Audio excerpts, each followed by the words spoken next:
Magandang araw po sa inyong lahat. Ngayong araw po na ito, mapapakinggan po natin ang buhay at kasaysayan ng ating bida na si Moises. Isang binatang ordinaryo, tahimik at masipag sa trabaho. Ngunit isang araw, nagbago ang kanyang buhay sa isang pangyayari. Sa hindi inaasahang pagkakataon, nakahukay siya ng isang lumang bungo ng gorilya na may nakabaong isang pulang bato sa gitna ng noo nito. Nang dahil doon ay sinapian siya ng kaluluwa ng isang sinaunang aswang. Kaya kayang labanan ni Moises ang aswang na pilit na umaangkin sa kanyang katawan. Kakayanin kaya niyang gamitin ang mutyang minsang ginamit sa kasamaan upang magsilbi sa kabutihan. Mapapanatili kaya niyang buo ang kanyang pagkatao habang unti-unting pumapasok sa isang mundong hindi niya kilala. Yan ang ating susubaybayan sa kwentong ito. Pero bago po ang lahat, mga idol, huwag po nating kalimutang mag-subscribe at i-hit ang notification bell sa aking YouTube channel na The Voice Addict at Apong Isaak para sa mas marami pang makapigil hiningang kwentong aswang at katatakutan mula sa mundo ng kababalaghan. Umpisahan na po natin ang kwento. Tirik na tirik ang sikat ng araw ng oras na yon. Sa isang bakanting lote, 4 na lalaki ang abalang naguukay. Malalim na ang butas ng ginagawa nilang septic tank. Ito ay para sa isang bahay na ipapatayo pa lamang. 2 dito ay sina Moises at Arong. Sila ang nasa loob ng butas. Puno ng putik ang katawan ni Moises. Nanikit na sa kanyang damit ang dumi. Samantalang si Arong naman ay walang suot na t-shirt, pantalon lang at may tuwalya sa balikat. May edad na 28 anyos ang parehas na binata. Anak ng tokwa naman talaga, oo. Napakainit naman ang araw na to. Para akong sinisilaban ng buhay ah. Ang hirap talagang kitain ng pera. Mamamatay ako sa init nito eh. Pambihira ka naman, Arong, oo. Panay ka naman reklamo.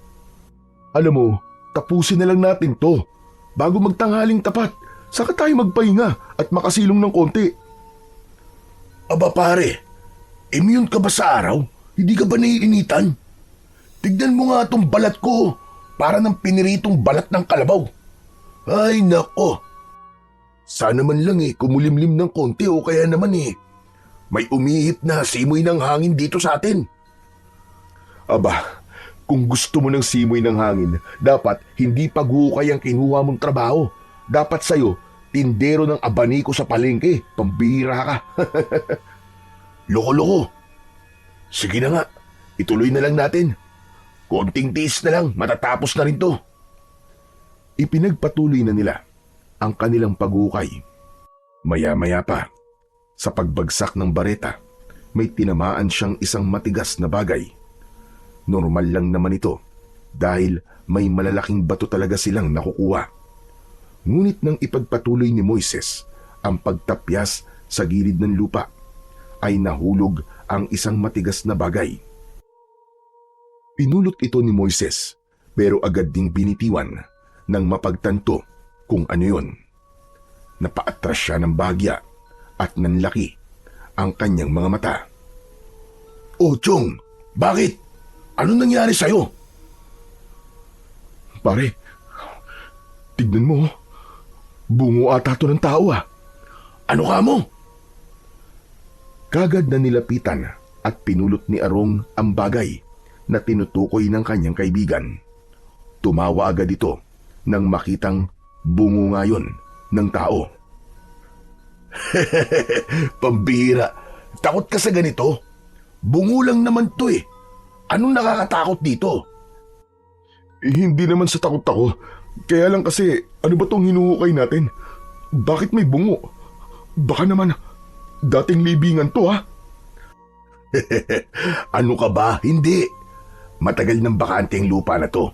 Dating bukirin, kaya hindi to sementeryo kung yun ang iniisip mo. Eh bakit may bungo? Malay ko. O ito, tignan mo na maigi. Parang hindi naman bungo ng tao to eh. Inilapit ni Arong ang bungo sa muka ni Moises. Ano ka ba? Huwag mong ilapit sa akin yan. Ang mabuti pa eh, ilagay mo na lang yan sa timba para iahon ng mga kasama natin sa itaas. Nakakakilabot yan dito. Nasa hukay tayo tapos may bungo. Nako, hindi pa kasi aminin eh. Takot ka lang talaga kamo. Iyaan mo na yan dito sa baba para may kasama tayo. Maganda nga kung kumpleto sana yan eh, para makatulong sana. Sira ulo. Teka, paano mo nasabing hindi yan bungo ng tao? Eh kasi, malaki. Hindi naman ganito yung bungo ng tao eh. Saka iba ang hugis oh. Tignan mo kasi. Mas malapad ang noo nito. Tapos parang nakausli ang panga. Ibang-iba to sa bungo ng tao. Tinignan ito ni Moises kahit nalabag yun sa loob niya. Napansin nga niya na mas malaki ito. Maumbok din ang bunbunan at mas malalim ang butas ng mata. Kung hindi to bungo ng tao, eh ano to? Parang sa unggoy eh. Hindi, mas malaki. Parang bungo ng gorilya. Ano ka mo, gorilya? Oo, yung malaking unggoy. Alam kong malaking unggoy yun. Para namang sirato. Ang ibig kong sabihin, bakit naman magkakaroon ng hayop na ganyan dito? Eh wala namang gorilya dito sa Pilipinas, di ba? Aba, meron ha. Nung bata ko, may nakita ako dun sa Manila Zoo eh. Natural, zoo yun eh. Ang tanong, bakit meron yan sa lupang to? Aba, malay ko. Hindi naman ako dating may-ari ng lupang to eh. Batukan kaya kita. Pinipiloso po mo ba ako? Grabe, piko naman kaagad to. Pinapagaan ko lang naman ang sitwasyon kasi kanina ka pa dyan tensyonado eh. Sigurado ako, Chong, na bungungan ng gorilya to. Dahil kung hindi, nako, Chong, baka naman bungo to ng kapre. Tumawa ulit si Arong, pero si Moises ay hindi makatawa. Hindi na siya mapalagay. Bitiwan mo na nga lang yan. Baka mamaya malas pa yan eh. Ilibing mo na lang ulit sa lupa. Wag na. Bihira nga lang makahanap ng ganito, no? Mabuti pa ay itabi natin. Tapos iuwi mo. Ipakita mo sa lolo mo. Malay mo, magamit niya yan. Ano? Iuwi ko? Baliw ka ba? Magagalit yun. Lalo na't hindi pa naman tayo sigurado kung buto nga ng tao yan o talagang galing sa gorilya. Kung gusto mo, ikaw na lang ang mag-uwi. Sa'yo na yan. Ito naman oo. Naturingang apo ng albularyo eh. Napakaduwag. Napatingin sila sa itaas nang magsalita ang dalawa nilang kasama. Panay daw sila daldalan. Kaya naman, ipinagpatuloy na nila ang paghukay. Pero paminsan-minsan pa rin silang nag-uusap. Ibinaba ni Arong ang bungo. Alam mo Brad, iuwi mo na yan. Malakas ang kutob kong pwedeng magamit ng lolo mo yan sa paggagamot. May napanood ako nun eh, pero hindi ko na maalala. Bahala na si lolo mo kung ano ang gagawin niya dyan. Tumahimik na lang si Moises sa sinabi sa kanya ng kanyang kaibigan. Hindi pa rin siya kampante. Hindi niya masabi kung bakit, pero may kakaiba siyang nararamdaman sa bungo na yon. Makalipas ang ilang oras, natapos din nila ang kanilang paghukay. Pawisan, uhaw at pagod na pagod silang apat. Habang nag-aayos ng gamit, nilingon ni Arong si Moises na abala sa pag-aayos ng mga gamit sa bag. Tingnan natin kung gaano ka katatag, Moises. Ilalagay ko ang bungo sa bag mo. Sakto namang maisip niya ang bagay na yon, ay umalis sandali si Moises para umihi. Lumayo ito sa kanila at pumunta sa isang gilid. Yun ang pagkakataong hinihintay ng mapagbirong si Arong. Agad niyang inilagay ang bungo sa loob ng bag ni Moises. Pagkatapos ay nagkunwaring wala lang at bumalik sa kinauupuan. Oh, okay na, ayos na ako. Tara, uwi na tayo. Oo, tara. Gutom na rin ako eh. Sumakay na ang dalawa sa service nilang motorsiklo na sinakyan nila papunta sa lugar na yon. Tapos na ang mahabang maghapon nila. Sa biyahe nagkwentuhan pa sila tungkol sa plano nilang muling paghukay kinabukasan. Pero hindi na nila pinag-usapan ang tungkol sa bungo. Pag-uwi ni Moises, dumiretso siya sa likod ng kanilang bahay. Isinabit niya ang bag sa dingding. Nilinis niya na rin ang kanyang katawan. Hinugasan ng braso at leeg na punong-puno ng putik. Nagpalit siya ng damit at isinabit ang maruming kasuotan sa likod ng kubo bago pumasok. Pagpasok niya sa loob ay nakita niya ang kanyang lolo na nasa harap ng altar, nakaluhod at nagdarasal. Ang altar na yon ay simpleng lamesa lang na may puting tela. Sa ibabaw nito ay may 3 imahe, ang Santo Niño, Birheng Maria at si San Miguel. May 2 kandilang puti na nakasindi sa magkabila ang gilid. May maliliit na palanggana sa isang sulok kung saan may tubig na may dahon ng langka. Nasa gitna ang isang maliit na kahon ng mga agimat. Tahimik na dumaan doon ang binata at tumuloy siya sa sala at naupo. Tahimik siyang naghintay habang patuloy pa rin sa pagdarasal si Lolo Nestor. Ilang minuto rin ang lumipas. Natapos na rin ang matanda. Ngunit paglingon nito ay agad na narinig niya ang galit na boses ng kanyang lolo. Hoy ikaw! Kanina ka pa ba riyan? Abay bakit hindi ka sumama sa pagdarasal? Paulit-ulit ko na lang bang sasabihin sa'yo na kapag nakita mo ako nagdarasal ay lumapit ka at maupo dito sa tabi ko. Pasensya na po kayo, Lo. Ayoko lang po kasing makaistorbo po sa pagdarasal nyo eh. Anong makaistorbo pinagsasasabi mo? Lagi ko kang bilin sa'yo yun, di ba? Ay, nako kang bata ka. Sa susunod na lang po. Galing din naman po kasi ako sa trabaho eh. Pagod din po ako, Lo. Hindi sapat na dahilan yan. Ikaw ang hahalili sa akin. Kapag matanda na ako, dapat ka nang masanay sa pagdarasal at dapat sa'yo natututo na sa mga orasyon. Naku, Lo. Alam niyo namang wala akong hilig sa mga ganyan-ganyan eh. Anong walang hilig ang sinasabi mo, taski kang bata ka? Baka gusto mo tuktukan kita. Hindi pwede ang ganyang katwiran sa akin. Kaya gusto mo o hindi, obligasyon mong matuto. Wala ka bang pakialam sa tungkulin mo sa pamilya natin? Hindi naman po sa walang pakialam, Lo. Pero naniniwala po kasi akong hindi ko talaga linya ang mga ganyan eh. Hindi naman po kasi ako kagaya nyo. Umupo si Lolo Nestor sa tabi niya at hinarap ang kanyang apo. Nakahawak pa rin sa tuhod at halatang mainit ang ulo nito. Apo, hindi ito tungkol sa kung ano ang gusto mo o hindi mo gusto. Tradisyon ito. Pamana. Kailangan sa bawat salinlahi. Kailangan may magmana. Kung hindi ikaw sino ang pagpapasahan ko nito? Wala naman ng iba. Napakamot sa ulo si Moises sa sinabi ng kanyang lolo Nestor. Lo, wala ka na bang ibang apo?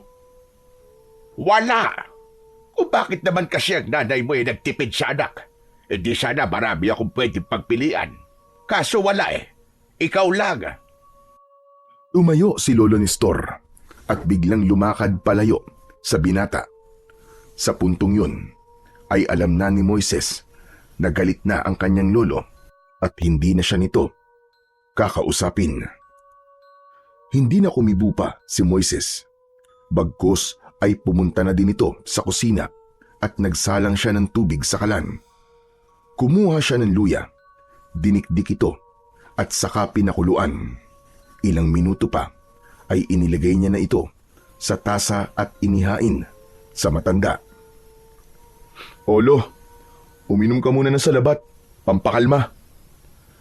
Tinignan lang siya ng kanyang lolo, pero kinuha rin ng tasa at uminom. Tahimik silang dalawa. Pagkaraan ng ilang higop, muling nagsalita si Lolo Nestor. Mas kalmado na ang tinig. Pwede na ba kitang makausap ng matino? "Oo naman po." Moises, iho, lahat ng sinasabi ko, hindi yun para pahirapan ka. Matanda na ako, bilang ng mga araw ko sa mundo. Hindi ko naman hinihiling na mamatay ako kagad. Pero di ba, doon na tayo papunta eh. Tungkulin kong ihanda ka, hindi lang para sa sarili mo, kundi para sa baryo. May mga nilalang at panganib na posibleng dumating. Kailangan ng baryo ng isang tagapagligtas. Yung mga ipapamana ko sa iyong kaalaman ay hindi lang basta isang pamana. Isa yung pananagutan. At kung hindi mo tatanggapin, baka may mamatay o kaya ay mapahamak. Sinong pwedeng magtanggol sa kanila? "Naiintindihan ko naman po, Lo. Ayoko lang pong ipilit ang sarili ko sa mga bagay na hindi ko po talaga nararamdaman. Pero Lo, siguro darating po ang panahon, siguro isang araw, na mag-aalab din yung sinasabi niyong damdamin. Yung pagnanais na yakapin ang lahat ng to." Sana nga, apo. Sana nga. Sana nga dumating pa ang araw na yon bago ko magpahinga o mawala sa mundong ito. "Huwag po kayong mag-alala, Lo. Sisikapin ko po. Basta, huwag niyo lang po ako madaliin." Ikaw ang bahala. Pero sana, huwag mo rin hayaang masayang ang panahon dahil hindi natin alam kung kailan darating ang panganib. Hindi yun nagbibigay ng abiso. Minsan sa isang iglap, magigising ka na lamang na wala ka nang magagawa dahil huli na ang lahat.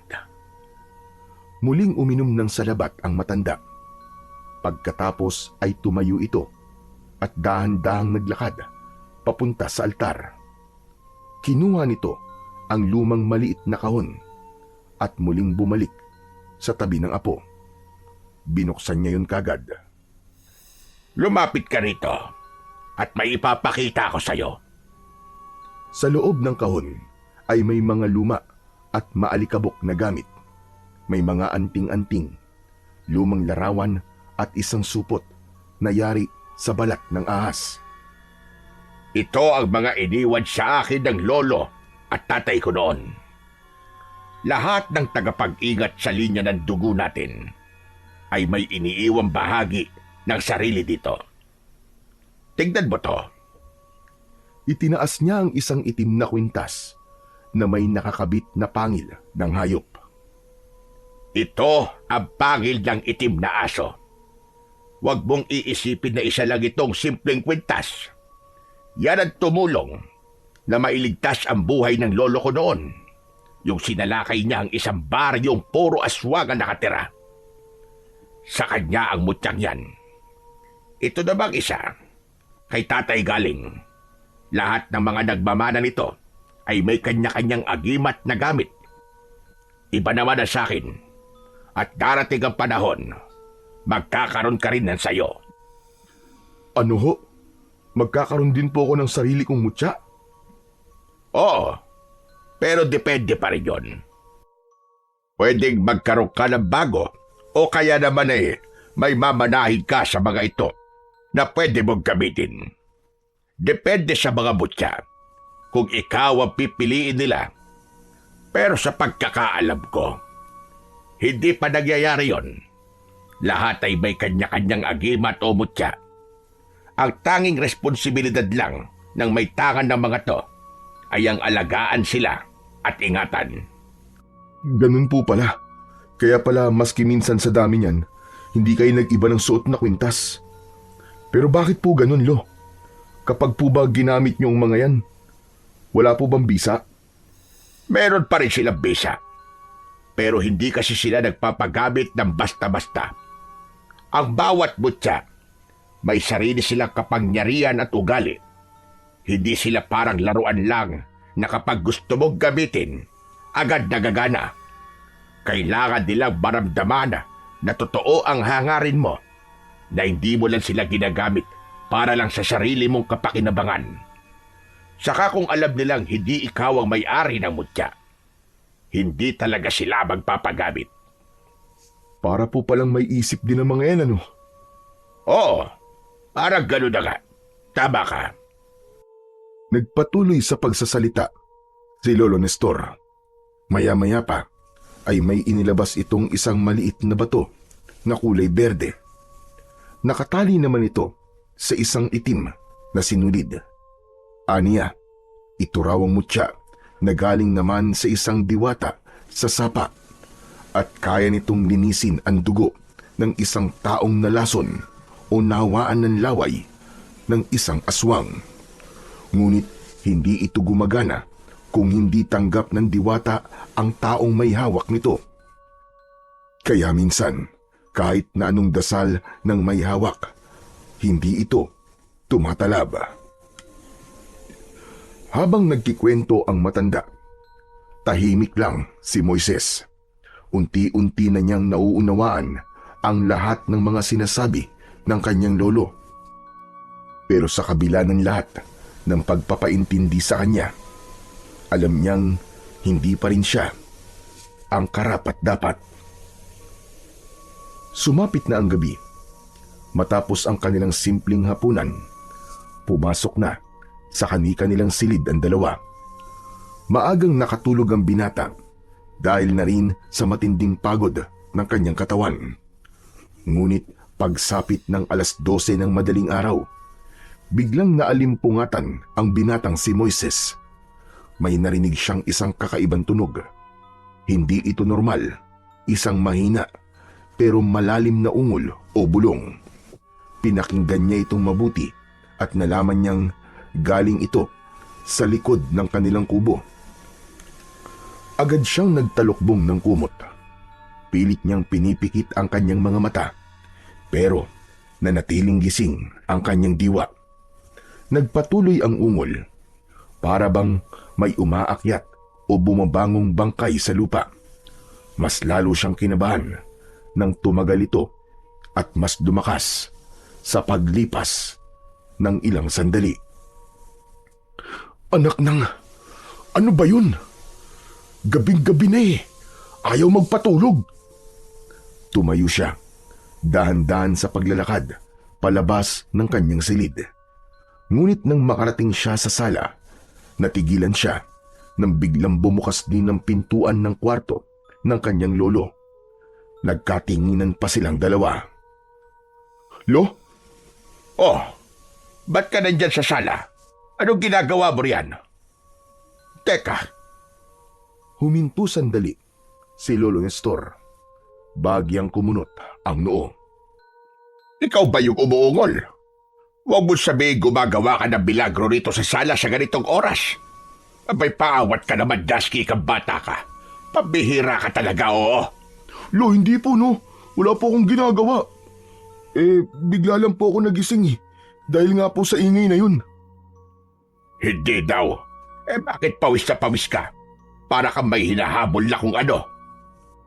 Sasagot pa sana si Moises sa kanyang lolo at muling itatanggi ang paratang nito.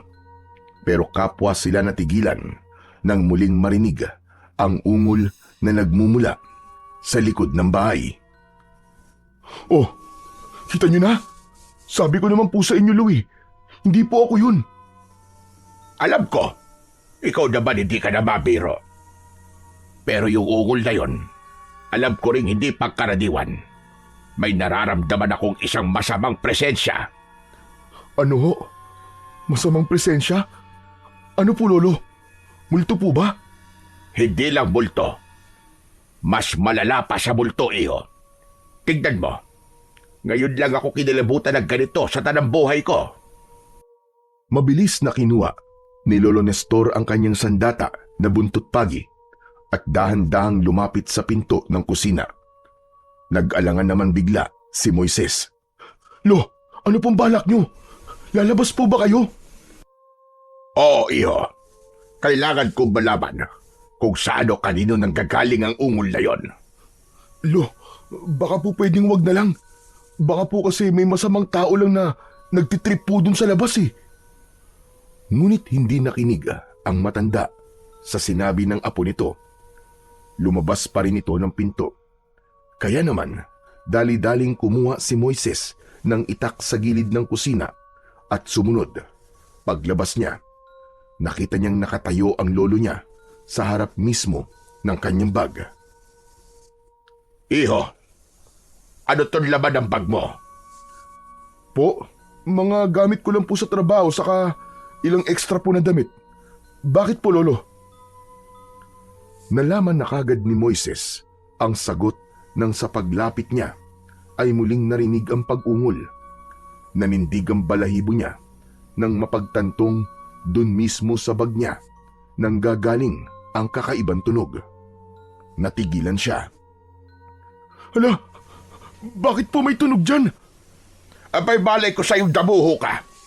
Ikaw ang may gamit niyan. Hindi mo alam kung ano ang laman. Hala sige, buksan mo nang makita natin. Pero Lo, ano po ba kasing laman yan? Bakit may umuungol po sa loob? Buksan mo nga para makita kung ano ang laman at para malaman na rin natin kung bakit umuungol. Kahit natatakot ang binata, ay wala siyang nagawa kundi buksan ang kanyang bag. Nanlaki ang kanyang mga mata nang makitang naroon mismo sa loob ng kanyang bag ang bungo na nahukay niya kanina sa trabaho nila. Ano ito? Bakit may ganito sa bag mo? Hindi ko po alam, Lolo. Hindi ko po alam kung paano po napunta yan dyan. Mabilis ang tibok ng kanyang puso habang pinagmamasdan ang bungo sa loob ng kanyang bag. Ang panga nito ay tila bahagyang gumagalaw, paangat at pababa. At sa bawat buka ng bibig ay may usok na lumalabas, mistulang hininga ng patay. Nang mapagmasdan itong mabuti ng binata, ay agad niya itong binitiwan. Gumulong ang bungo sa lupa, pero sa di sinasadyang pagkakataon, para bang tila biglang humarap ito sa binata. At sa imahinasyon ni Moises, ngumiti sa kanya ang bungo at tumitig. Hala, Lolo, tignan niyo po, nakangiti sa akin yung bungo, nakatitig po sa akin. Agad siyang nagtago sa likod ni Lolo Nestor. Hawak ang laylayan ng damit nito, habang ang matanda naman ay tila hindi makapaniwala sa nasasaksihan. Moises, saan mo ba talaga nakuha yan? Sabihin mo nga sa akin. Ngunit bago pa siya makasagot sa kanyang lolo, bigla itong umungol muli. Isang mahaba at malalim na tunog na tila ba hinugot mula sa hukay. Agad na kumilos si Lolo Nestor nang matitigang mabuti ang galaw ng bungo. Parang bigla siyang may naalala. Kumuha siya ng isang basahan na nakasabit sa sampayan at tinakpan ng bungo. Maingat niya itong binalot ng tela at inilagay sa isang sulok. Halika sa loob, Moises. Pag-usapan natin ito. Tahimik na sumunod si Moises sa kanyang lolo. Naupo sila sa maliit na hapagkainan sa kusina. Doon nagsimulang magsalita si Moises. Lolo, ang totoo po ang bagay po na yun. Nahukay ko po nung nagbubungkal po ako ng lupa sa trabaho. Bakit nasa bag mo? Sandaling natahimik si Moises.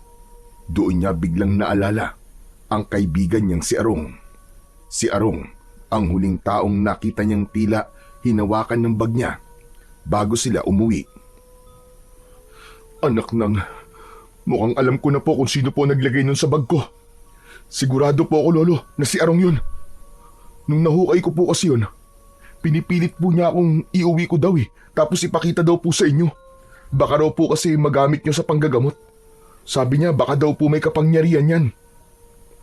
Tumaas ang kilay ng matanda. Tumitig ito sa kanya ng diretso. Tama siya. May kapangyarihan nga ang bagay na yan. Pero hindi yun gamit ng isang albularyong katulad ko. Ang bungo na yun ay ginagamit sa ritual ng mga sinaunang aswang. Ano ho? Aswang? Ibig sabihin mga aswang ang may-ari ng bagay na yun, Lo? Oo. Ginagamit nila yon para magsalin ng kanilang kalagayan bilang aswang. At alam mo bang, pinaiinom nila yon ng dugo bilang bahagi ng ritual nila at upang manatiling buhay at makapangyarihan. Lutong-luto yon sa mga dasal at orasyon ng kasamaan. Sabi ko na nga ba kanina pa ako kinikilabutan sa bungo na yun Nang makita ko yung kanina, Lo, masama na ang aking kutob. Loko-loko talaga tong si Arong, oo. Hindi ito magandang biro Humanda siya sa akin bukas. Bibigwasan ko talaga siya. Napansin ni Moises na tila tulala ang kanyang lolo. Para bang may malalim itong iniisip. Lumapit siya at tinapik ang balikat nito. Lo, bakit po? Parang ang lalim-lalim naman po ng iniisip nyo. Teka, Lo, paano nyo po pala nalaman na gamit ng aswang ang bungo? Nakakita na po ba kayo ng ganun dati? Oo, Moises. Nakakita na ako. Napakurap ang binata. Hindi siya makapaniwala sa kanyang lolo. Talaga po? Nung kabataan ko, sumama ako kay lolo sa kabundukan ng Quezon. Doon ako unang nakakita ng ganung uri ng bungo. Hindi sa tao yon, Moises. Sa gorilla ang bungo na yon. Tama pala talaga si Atong nang sabihin niyang sa gorilla ang bungo na yon. Oo, sa gorilla yon. Hindi ko alam kung saan nila kinukuha ang mga bagay na katulad nun. Pero sigurado kung ginagamit yon ng mga nilalang na hindi na tao ang pagkatao. Noon, nakita ko mismo kung paano nila ginagamit sa ritual. Isa sa pinaka-nakakatakot na karanasang hindi ko makakalimutan. Ano pong ginawa nila, Lo? Napabuntong hininga si Lolo Nestor. Halatang ayaw na ayaw niya nang sabihin at balikan ang alaala. Pero alam niyang kailangan. Nung bata pa ako, inimbitahan kami ng isang matandang albularyo na magmatsyag sa isang baryo doon na malapit. Nagtago kami at pasikretong nagmamasid. Akala ko noon ay may piyesta sa baryong yon. Pero yung ganung bungong nakita ko, nasa gitna ng karamihan ng mga tao. Nakalapag yon sa gitna ng bilog na may guhit sa lupa at may kandilang itim sa paligid. Nakakatakot naman po yun, Lo. Mas nakakatakot pa ang sumunod na nangyari, Moises. Dahil may dinala silang tao. Pinatay nila at pinatulo ang dugo sa mismong bungo. Saka sila sabay-sabay na nagdasal sa wikang hindi ko noon maintindihan. Matapos ang ilang minuto, umusok ang bibig ng bungo, katulad ng nakita mo kanina. Talaga po? Yung nakikita mong mga usok, at sabi ng matandang albularyo na kasama namin ni Lolo noon, ay sinabi sa amin na yun daw ang sisidla ng kaluluwa ng mga namatay na nilang mga kasama. Ang mga usok na nakikita natin ay kaluluwa yon ng mga aswang. Kapag napapatuluan ng dugo ang bungo, nagigising ang nakadikit na kaluluwa. At kung hindi magagamit ng orihinal na may-ari, hahanap yon ng bagong sisidlan o katawang papasukan. Pero Lolo, hindi naman po yun napatakan ng dugo kanina. Tignan nyo, wala naman po akong sugat Kaya paano po yun nabuhay? At yun ang hindi ko maintindihan na po.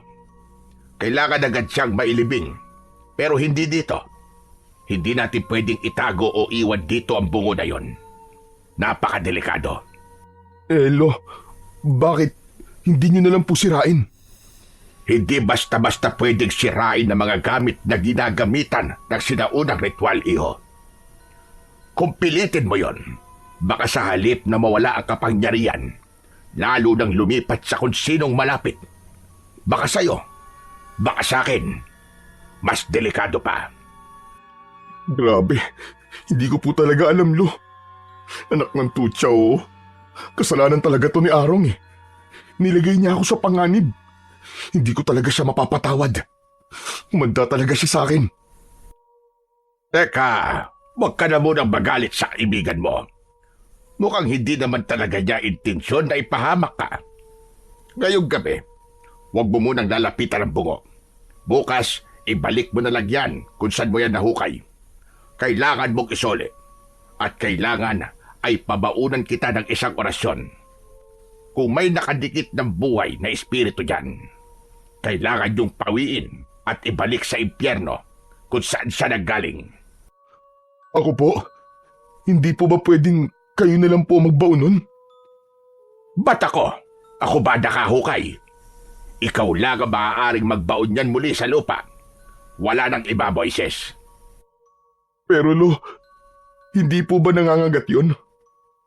Magagangat talaga yon kapag hindi mo ibinalik. Loko ka talaga, bata ka. Nakakatakot naman po, Lo. Isa pat ikaw lang ibabaon ko. Opo, Lo, sige po. Ibabaon ko na lang po uli bukas. O siya, halika na. Pumasok na tayo at magpahinga. Paano po yung ingay, Lo? Takpan mo na lang yan tenga mo. Pumasok na sila sa loob ng kanilang silid. Mabilis na lumipas ang mga sandali. Ngunit si Moises ay hindi na makatulog. Init na init ang kanyang pakiramdam. Pawis na pawis siya. Kahit na nakatutok na sa kanya ang hangin ng bentilador. Maya-maya pa, muling may narinig siyang ingay. Ngunit hindi na yun isang ungol, kundi pagtawag. May tumatawag sa kanyang pangalan. Nanlamig bigla ang kanyang batok. Paulit-ulit, dahan-dahan, mabagal, para bang nanggagaling ulit yun sa ilalim ng lupa. Moises! Moises! Napatingin siya sa paligid. Wala siyang makita. Ngunit ang boses ay tila palapit ng palapit. Parang nasa mismong tenga na niya. Moises, lumabas ka. Bigla siyang natulala. Parang nawala sa ulirat si Moises. Hindi niya maintindihan ang kanyang sarili. Ngunit hindi na siya tumutol. Para siyang hinihila ng hindi nakikitang lakas. Tumayo siya, walang imik. Binuksan ang pinto ng kanilang silid. Tahimik ang buong bahay. Madilim din, ngunit dumiretso pa rin siya sa labas. Ang mga paa niya ay gumagalaw na parabang hindi na niya mismong minamando. Pumunta siya sa likod ng bahay at nilapitan ang bungo na nakabalot sa basahan. Ilabas mo ko dito, Moises. Dahan-dahan niyang inabot ang basahan at inalis ito sa pagkakabalot. Tumambad sa kanyang paningin ang nagliliwanag na bagay sa gitna ng noo nito. Isang pulang bato. Kunin mo, Moises. At kinuha nga ito ni Moises. Tinitigan ito ng binata. Ngunit habang tumatagal ang pagtitig niya, parang unti-unti siyang nawawala sa kanyang sarili. Parang hinihila siya ng bato. Hindi niya makontrol ang kanyang kamay. Kusang gumalaw ito, papalapit ng papalapit sa kanyang noo. Idinikit niya ito, pagdampi ng bato sa kanyang balat. Bigla itong naglaho. Doon tila nagising ang diwa ni Moises. Anong ginagawa ko dito? Ibig sabihin, hindi pa naginip yung nangyari? Hala! Naguguluhan sa sarili ang binata. Hindi niya maintindihan ang mga nangyari. Kung totoo yun, asa na yung bato? Napatingin siya sa kanyang palad. Wala na ang bato. Hinaplos niya ang kanyang noo. Ngunit wala rin doon. Hindi niya alam kung totoo ba ang nangyari o guni-guni lang. Ipinikit niya ang kanyang mga mata. Pilit na iniintindi ang nangyari. Naku po, may sa demonyo talaga ang bagay na to. Agad niyang binalot muli ng basahan ang bungo. Tumalikod na siya at tahimik na bumalik sa loob ng bahay. Habang naglalakad pabalik, pakiramdam niya ay may mainit na pakiramdam sa kanyang noo. Hindi masakit, hindi rin mahapdi, pero kakaiba. Humiga siya at tinakpan ang katawan ng kumot. Pilit ipinikit ang kanyang mga mata. Kinabukasan, tanghali na, ay tulog na tulog pa rin si Moises. Pumasok si Lolo Nestor at ginigising na ang kanyang apo. Moises, iho, ba't gising na? Tanghali na po. Hindi ba't may pasok ka ngayon? Hindi kumibo si Moises. Umungol lamang ito ng mahina. Bahagyang iminulat ang kanyang isang mata. Tapos ay muling pumikit. Moises! Moises! Lo, absent po muna ako ngayon. Ano ka mo? Absent ka? Abay, hindi pwede ang ganyan. Bakit ka absent? Paano naman ang trabaho mo? Paano naman ang mga kasama mong naghuhukay? Saka may dapat ka pang gawin ngayon, hindi ba? Kailangan mong mailibing ulit sa lupa yung bungo. Kaya bumangon ka na dyan, dalian mo. Ayoko nga po. Bakit ayaw mo?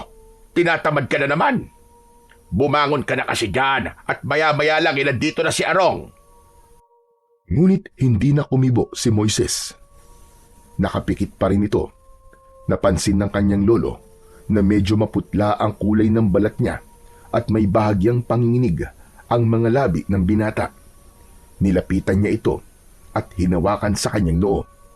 Mainit ang katawan ni Moises. Nako, nilalagdat ka naman pala eh. Ba't di mo naman kagad sinabi? Agad na kumilos ang matanda. Kumuha ito ng palanggana. Nilagyan ito ng malamig na tubig at yelo. Saka isinawsaw ang malinis na bimpo. Pinunasan niya ang leeg, noo at dibdib ng binata habang patuloy na binabantayan ang bawat ungol at pagkibot nito. Habang ginagawa niya ito, isang motor ang huminto sa tapat ng bahay. Maya-maya pa, narinig niya ang sigaw mula sa labas. Tao po! Tao po! Moises! Lumabas si Lolo Nestor at sinalubong si Arong. Iho, hindi makakapasok si Moises ngayong araw. Inaapoy siya ng lagnat. Kanina ko pa nga ginigising eh. Ayaw talagang bumangon. Ha? Nilalagnat po? Ano po bang nangyari? Ayos lang po ba siya? Tignan mo na lang doon sa loob. Andun sa kwarto niya. Pumasok na ang matanda. Sumunod naman si Arong. Pagdating niya sa silid, agad siyang natigilan. Namumutla nga si Moises at nakapikit. Pre, Moises, ayos ka lang ba? Dahan-dahang iminulat ni Moises ang isang mata. Saka sumimangot. Mahina ang kanyang tinig, ngunit matalim ang kanyang sinabi. Ba't nandito ka? Umalis ka dito. Ha? Bakit naman, pre? Sira ulo ka. Nagtatanong ka pa. Yung ginawa mo sa akin, yun ang dahilan kung bakit ako may sakit ngayon. Sana, ikaw na lang ang nag-uwi nun, hindi ako. Teka, anong sinasabi mo? Biglang naalala ni Arong ang bungo. Kapag namatay ako, isasama kita, hayop ka. Hindi kita patatahimikin, tandaan mo yan. Parang binuhusan ng malamig na tubig si Arong sa kanyang narinig. Napaatras siya sa kaba, lalo na at matatalim ang mga mata nitong nakatingin sa kanya. Yun ba? Pre, hindi ko naman sinasadya eh. Hindi ko naman alam na ganito ang kahantungan nun eh. Biro lang talaga yung pre. May sumpa ang bungo na yun, sabi ni Lolo. Kaya kasalanan mo to. Sige na, umalis ka na. Huwag naman ganun pre. Seryoso naman ako doon sa sinabi ko na hindi ko sinasadya eh. Totoo sinabi niya. Hindi mo dapat yon inilagay sa bag niya. Ang dapat nyo sanang ginawa ay muli nyo itong inilibing sa kung saan yung lupa ito nakita. May sumpa ang bagay na yon. Hindi yun isang laruan. Maya-maya pa, nakatitig si Arong sa muka ng kaibigan. Unti-unti siyang kinabahan. Napansin niyang tila may mga kakaibang marka sa paligid ng pisngi ni Moises. Maiitim, parang mga ugat na gumagapang sa ilalim ng balat. Mas lalo pang kinilabutan si Arong nang mapansin niyang ang puti ng mata ni Moises ay nagsimulang mamula. Lo, anong nangyayari kay Moises? Tignan niyo ho! Nabahala ang matanda sa kanyang nakita. Doon na siya kinutuban ng masama. Agad siyang lumabas ng kwarto at nagtungo sa likod ng bahay kung saan huling inilagay nila ang bungo. Mabilis ang kanyang hakbang. Nakita niya itong nakabalot pa rin ng basahan.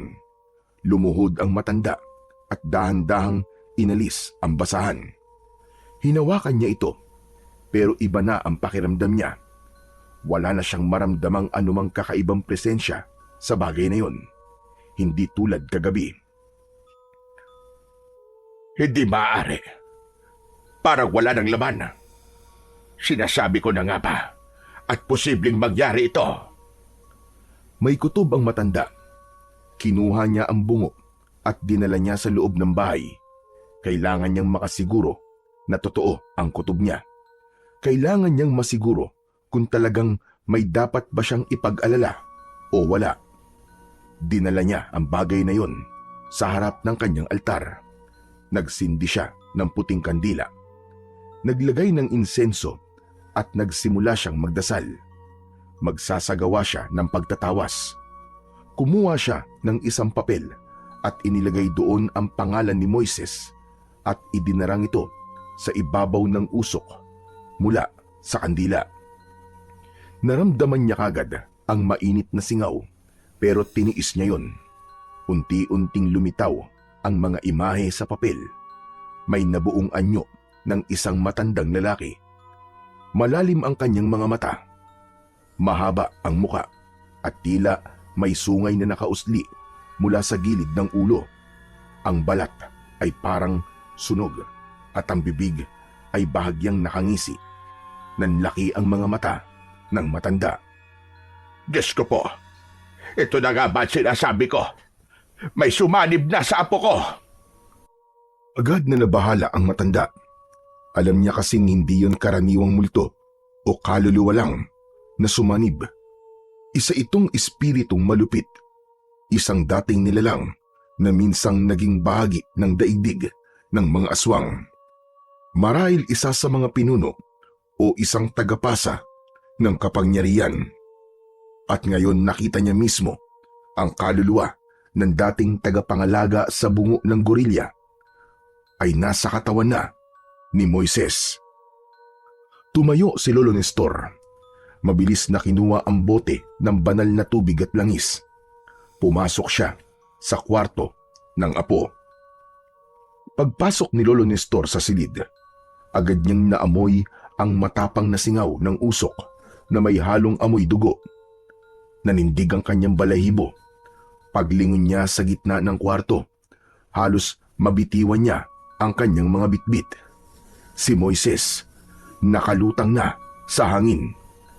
Ang kanyang katawan ay tila nawalan ng bigat. Nakatihaya ito sa ere, nakatiwarik. Ang mga braso niya ay nakabuka na parang ipinapako sa hangin, habang ang ulo ay nakatagilid. Nakatingin sa kisame na tila may sinusundan o minamasdan doon na hindi niya nakikita. Nanlilisik din ang mga mata ni Moises. Itim ang mga mata nito. Sa isang sulok ng kwarto, nandun naman si Arong. Yakap ang kanyang dalawang tuhod. Tulala ito at nakatitig sa ginagawa ng kanyang kaibigan. Namumutla siya, nanginginig. Halata sa kanyang muka ang labis na takot at kaba. Moises, apo, anong nangyayari sa'yo? Umakabog ang dibdib ng matanda, pero alam niya na hindi siya pwedeng panghinaan ng loob. Nakalaban na siya sa maraming masasamang espiritu noon, mga ligaw na kaluluwa, engkanto, mga barang at mangkukulam. Ngunit ngayon, kakaiba ang nilalang na nasa harap niya, kaluluwa ng isang sinaunang aswang na hindi matahimik. Kinuha niya ang bote ng banal na tubig at langis. Tumayo siya sa gitna ng kwarto. Hinarap niya si Moises na nakalutang pa rin sa hangin. Lolo! Alam kong hindi ikaw ang apo ko, hayop ka. Kaya manahimik ka. Lumayas ka. Hindi ka nararapat sa katawang yan. At sino ka naman para utusan ako, tanda? Magpapakilala ako sa'yo. Oras na hindi mo ko sinunod. Huwag kang mayabang. Hindi mo ko kaya. Ang katawag ito, akin na. At di mo yun mapipigilan. Hindi ko hahayaang mangyari yun. Ililigtas ko ang aking apo. Laban sa'yo. Tanda, nagsasayang ka lang ng oras. Akin na siya. Ako na siya. Hindi na tinag si Lolo Nestor. Binuksan niya ang bote ng banal na tubig at langis at sabay na inumpisan ang pagbabasbas sa katawan ng kanyang apo. Sa ngalan ng liwanag, sa lakas ng katotohanan, lumayas ka sa katawang hindi sa'yo. Hindi yan ang iyong tahanan. Hindi mo ko kayang paalisin, albularyo. Kaya tumigil ka. Tumigil ka sa ginagawa mo. Ang katawang ito, ako na ang may-ari. Hindi mo siya pag-aari. Walang nagmamayari sa kanya, kundi ang Panginoon lamang. Ang katawan ng isang tao ay hindi mo pwedeng agawin na gano'n na lamang. Nagtaas ng kamay si Lolo Nestor. Nilagyan ng langis ang kanyang palad at idinampiyon sa noo ng binata. Sa sandaling yun, napasigaw na si Moises, ngunit hindi ang espiritu ang nasaktan, kundi si Moises mismo ang umangal. Napahinto si Lolo Nestor. Lo, wag! Lo, ang sakit na! Wag! Biglang tumawang muli ang espiritu. Muling umangat at nagpaikot-ikot ang kanyang paningin sa loob ng silid. Sige, saktan mo yung apo. Alam mo bang, anumang gawin mo sa akin ay sa kanyang epekto. Kaya sige, subukan mo pa. Saktan mo ko. Hindi maaari. Paano nangyari yon? Ang kulit mo naman eh. Siya ay ako. At ako ay siya na. Walang hiya at demonyo ka. Hindi ako papayag. Wala akong pakialam kung di ka papayag. Kasi wala ka nang magagawa. Ang mutya ng bungo ng gorilla ay nasa kanya na. Kaisa na siya sa amin. Magiging aswang na siya sa loob ng ilang araw. Gigil na gigil si Lolo Moises. Gusto niyang sunggaban ng espiritu. Gusto niyang tapusin na kagad ito gamit ang alam niyang dasal at orasyon. Ngunit totoo ang sinabi nito. Bawat galaw niya, bawat salita niya, si Moises ang maaaring masaktan. Wala na siyang magawa, kundi ang mag-ingat. Alam mo bang masaya ako? Dahil nabigyan ako ng isa pang pagkakataon para mabuhay. Nakabalik ako sa mundo para palaganapin ang lakas ng mga tulad ko At ang katawan na ito, isang perpektong sisiglan ng aking kaluluwa. Moises, apo, kung naririnig mo ko, lumaban ka. Paglabanan mo siya. Huwag mong hahayaang gamitin ka ng nilalang na yan. Mahal na mahal kita, apo. Kaya nakikiusap ako sa'yo. Labanan mo! Lumaban ka, apo! Biglang lumakas ang ihip ng hangin sa loob ng kwarto. Ang kandila sa altar sa labas ay kusang namatay. Ang salamin na nakasabit sa dingding sa silid ay nagkaroon ng mga bitak. At sa gitna ng lahat ng yun, naramdaman ng matandang albularyo na nagsimula na ang laban ng dalawang enerhiya sa katawan ni Moises. Agad na bumulong ang matanda ng isang malakas na orasyon ng pagpapalayas bilang tulong sa binata. Hindi ka mananalo! Wala kang laban! Matanda ka na! Kaya manahimik ka na! Itong apo mo, magiging aswang siya! At kapag dumating ang araw na yon, ikaw ang una niyang lalapain! Biglang bumaluktot ang katawan ng binata sa ere. Pinaglalaroan niya ito na parang isang laruan lang. Biglang bumaliktad si Moises. Ang kanyang mga daliri ay nanigas. Dahan-dahang humaba at ang kanyang mga kuko ay naging matutulis at matatalas. Tignan mo! Tignan mo ang ginagawa ko sa apo mo! Hindi ba't kahawig na niya ang isang nilalang na yung kinamumuhian? Sige, orasyonan mo na sa ngayon. Orasyonan mo na! Isa ka ng matandang mangmang! Sumirit mula sa ilong at bibig ni Moises ang maitim na likido. Tumulo yun sa saig. Sumingaw na parang asupre. Umikot muli ang katawan nito at hinarap si Lolo Nestor. Hawak pa rin ng matanda ang bote ng banal na tubig.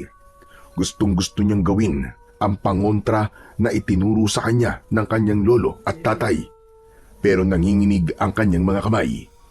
Alam niyang anumang ipukol niya ng mga oras na yon ay baka ikapahamak ng kanyang nag-iisang apo.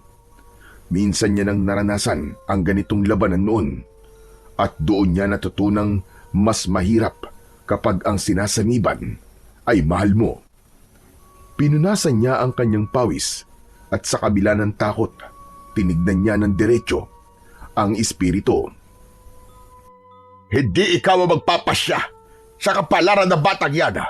Hanggat may hininga ako, hindi ko hahayaang mapasama siya sa lahi niyo. Ngumisi muli si Moises. Naglakad siya ng maraan patungo sa matanda. Nakayuko ang ulo at tila nakalutang pa rin ang mga paa. Habang lumalapit, tila dumidilim ang paligid ng kwarto. Subukan mo! Subukan mo siyang iligtas. Tignan natin kung kaya mong ipaglaban ng isang kaluluwang nakatakda ng maging kagaya ko. Pagkasabi nun, bigla na lang nawalan ng malay si Moises. Napahandusay siya sa sahig. Arong, bilisan mo! Tulungan mo kong buhatin ang kaibigan mo! Iga natin siya sa katre! Dali! Oh, pero Lo, teka lang po. Di ba? Huwag ka na matakot. Ngayon tulog ang kaibigan mo. Sigurado kung pansamantalang nahiwalay ang masamang espiritu sa katawan niya. Halika na. Kailangan mo bilisan. Tulungan mo kung maihiga siya ng maayos sa katre. Nang sa ganon, ay madasalan ko siya ng proteksyon at pampalakas ng kanyang espiritual na kakayahan. Napilitan si Arong. Bagamat kinakabahan at nanginginig pa ang kanyang mga tuhod, ay lumapit siya. Agad na lumuhod si Lolo Nestor sa tabi ng walang malay na si Moises. Inabot niya ang likod nito at itinukod ang isang braso sa ilalim ng balikat ng apo. Arong, hawakan mo mga paa niya. Mabilis lang ito. Lumapit siya sa paanan ni Moises at dahan-dahang iniangat ang mga binti. Pagkarga niya, napangiwi siya kagad. Lolo, ang bigat niya. Para ako may kargang isang sako ng bakal. Sige lang, Ibuhos mo ang lahat ng lakas mo, iho. Kaya natin to. Bibilang ako ng 3. 1, 2, 3. Sa wakas ay naipatong nila sa katre si Moises. Bakit po ganun? Napakabigat niya. Mamaya ko nalang ipapaliwanag. Sandali lang, Arong. Agad na kinuha ni Lolo Nestor ang botelya niya ng banal na langis. Binuksan ito at dahan-dahang pinahiran ng langis ang noo ng kanyang apo habang pabulong na bumibigkas ng dasal. Ngunit nang muli niyang idampi ang palad sa noo ng kanyang apo, ay bigla siyang napabitaw at napaatras. Aray ka! Napatitig siya sa kanyang palad. Namula ito at nagkaroon ng paltos para bang napaso siya sa apoy ng kalan. Napaso ka, Lolo? Oo, hindi ko maintindihan kung bakit ganon. Ibig sabihin nito ay hindi pa talaga tuluyang nakakawala ang espiritu sa katawan ng apo ko. Ano pong gagawin natin, Lolo Nestor? Wala. Ang totoo niyan ay hindi ko talaga kaya ito. Masyadong komplikado. Masyadong makapangyarihan ang nilalang na ito. Hindi ko siya kaya. Totoo ang sinabi niya kanina. Bakit po? Bakit hindi niyo po kaya? Di po ba'y makapangyarihan din naman kayo? At lahat ng mga nagpapagamot dito na nasasaniban ay kayang-kaya niyo. Lo, iligtas mo ang apo mo. Iligtas mo ang kaibigan ko. Hindi ko alam kung paano, Arong. At hindi ko rin alam kung ilan o kung sino-sino ang kalaban ko. Teka, ano pong ibig niyo sabihin? Sasagutin ko na ang tanong mo kanina. Normal lang na bumigat ang katawan ng sinasaniban kapag may sumanib sa katawan na isang masamang kaluluwa. Bumibigat ito ng doble. Minsan ay triple pa. Depende sa kung ilan ang nakasampa dito. Hindi nakapagsalita si Arong. Inisip niya ang sinabing yun ng matanda. Ilang sandali pa ay lumibot ang kanyang mga mata sa kabuuan ng espasyong yun. Nakita niya ang nakapatong na bungo ng gorilya. Sa sandaling yun ay bigla na lang siyang napaluhod sa paanan ni Lolo Nestor. Hinawakan niya ang magaspang na kamay ng matanda. Lolo, patawarin niyo po ako. Hindi ko po alam talaga. Hindi ko po alam na may ganitong mangyayari. Kasalanan ko po ang lahat ng to. Patawad po. Huwag mong sisihin ang sarili mo, iho. Tama na. Tumayo ka na dyan. Hindi po, Lo. Kung pwede lang po. Kung pwede lang na ako na lang. Ilipat niyo na lang po sa akin ang espiritu na yan. Ako na lang po. Huwag na po si Moises. Wala siyang kasalanan. Kasalanan ko lahat ng to kung bakit nangyari to. Hindi mo pwedeng akuin ang sumpa ng iba, Arong. Hindi tulad ng kasalanan na pwedeng akuin sa harap ng batas. Ang espiritu na kumapit na sa katawan ng kanyang biktima ay hindi na basta-basta maililipat. Pero, paano na po ang kaibigan ko? Ano na pong mangyayari sa kanya ngayon? Wala na tayong magagawa, kundi ang maghintay, iho. Ang laban na to, si Moises lang ang makakatapos. Kailangan niyang labanan ang nasa loob niya. Kailangan niyang tanggihan ang alok ng espiritu. Kailangan niyang alalahanin kung sino siya. Kailangan manaig ang kabutihan sa kanya at huwag padadala sa alok ng demonyong yan. Dahil kapag natalo siya, kapag natukso siya, hindi na si Moises ang babago dyan. Hindi siya dapat matukso. Hindi siya dapat na magpatalo. Alam ko, Lolo. Lalaban yan. Kilala ko ang kaibigan ko. Kakayanin niya yan. Kahit may pagkaduwag ang kaibigan ko, alam ko nakakayanin niya yan. Hindi siya panadaig sa kalaban. Sana nga. Pero teka, huli ka na sa trabaho mo, ha? Tignan mo ang oras. Baka pagalitan ka ng amo nyo. Hindi na lang po ako papasok.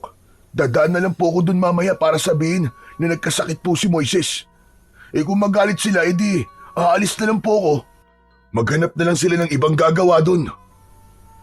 Pero alam mo, di dapat ganon, iho. May mga responsibilidad kayo sa trabaho At di yung kung kailan nyo lang gustong umabsent mag-a-absent kayo. Ayokong abalahin ka. Sige na, pumasok ka na. Hindi po, Lolo. Dito lang po ako.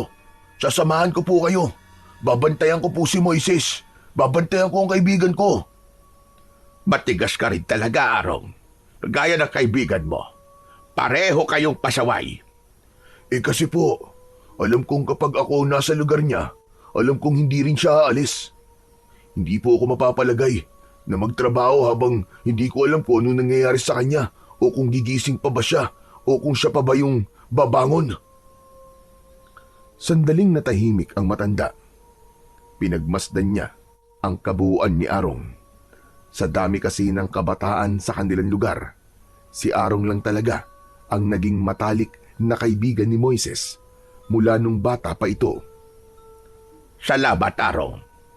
Salamat sa pagmamalasakit mo sa apo ko na kaibigan mo. Kaso, alam mo bang galit siya sa'yo? Naiintindihan ko naman po ang galit niya sa akin eh. Natural lang yun. May kasalanan po ako sa kanya eh. At ayos lang po sa akin yun.